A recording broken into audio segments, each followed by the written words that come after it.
account នេះដែរមាន skin សរុបរហូតដល់541 skin បើយើងក៏លេខទៅមើល skin legend វិញគឺមាន4គ្រាប់អ្នកទាំងអស់គ្នាហើយ account នេះគឺជាប្រភេទ account mega collector 2ខ្វះតាម៉ាបន្តិចទៀតទេគឺ Jover collector ឯអ្នកទាំងអស់គ្នាចូល up ពីជូន account ហើយអ្នកទាំងអស់គ្នាកុំគិតថា account នេះតម្លៃ300ជាងអីអត់ទេតម្លៃក្រោម200ទេហើយក៏មិនមែន$299ដែរគឺតម្លៃត្រឹមតែ$285ទេប៉ុន្តែមុននឹងទៅដល់ការ review account យើងបន្តទៀត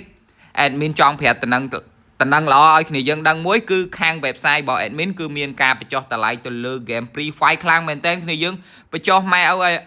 បញ្ចុះហើយនិយាយទៅសម្រាប់គ្នាយើងណាដែលចង់បានកាត VIP អា Q អាក្រហមអាមាសអីកុំភ្លេចណា netonlinestore.com ហើយឥឡូវយើងមកដល់ការ review account យើងវិញaccount នេះគឺជាប្រភេទ account ដែលមាន high rank 147 star មានទង់ជាតិខ្មែរហើយស្រាប់គ្នាយើងហើយកលេចទៅមើល win rate វិញគឺ Fanny គឺ win rate តាត្រឹម57ទេប៉ុន្តែបើម៉ាច់វិញគ្នាយើងមិនបាច់និយាយញាក់សាច់នេះទាំងឈូទាំងក្រកទាំងអូ account នេះ win rate ប៉ុណ្ណឹងគឺពេញភ្នែកហ្មងនិយាយទៅ admin មើលពេញភ្នែកគួរស្រឡាញ់ហ្មងហើយតម្លៃវិញគឺត្រឹមតែ$285ទេបញ្ជាក់2ដងណាបើគ្នាយើងចង់បានអីគឺ complete chat មក Pegnet online gaming មកហើយ recall epic មាន2គ្រាប់ក្រហម1 Q 1គ្នាយើង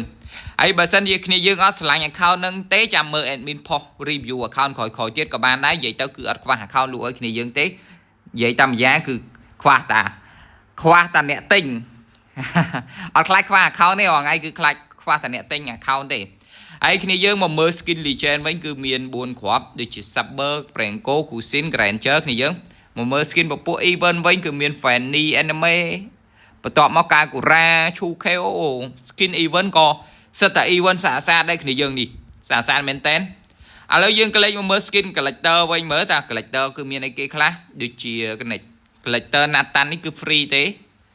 បន្ទាប់មក Angela នេះគ្នាយើងអ្នកលេង Angela នៅត្រូវម៉ាច់អី Casino កប់សេរីហ្មងសិតតែ collector ល្អឌីរ៉ាត់ហ្នឹងក៏គេចូលចិត្តលេងច្រើនដែរនិយាយទៅគឺតម្លៃ$285 skin ប៉ុណ្ណឹង admin គិតថាសមរម្យខ្លាំងមែនតើហ្មងណាតែបើគ្នាយើងគិតថាអត់សមរម្យទេគ្នាយើងអាចមើល account ក្រោយបាននិយាយទៅអត់ខ្វះ account លក់ឲ្យគ្នាយើងទេគឺខ្វះតែអ្នកទិញរាល់ថ្ងៃហ្នឹងលក់អត់ដាច់ទេ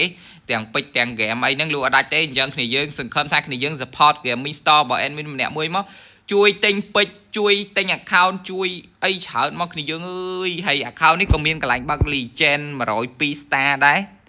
ខ្វះតែ100ទៀតទេគឺបាន legend មួយគ្រាប់ទៀតអីគ្នាយើងចូល legend 5គ្រាប់ណាហើយជាចុងក្រោយនៃវីដេអូកុំភ្លេចជួយ support gaming store របស់ admin ណាគឺ admin មានតែប៉ុណ្្នឹងទេ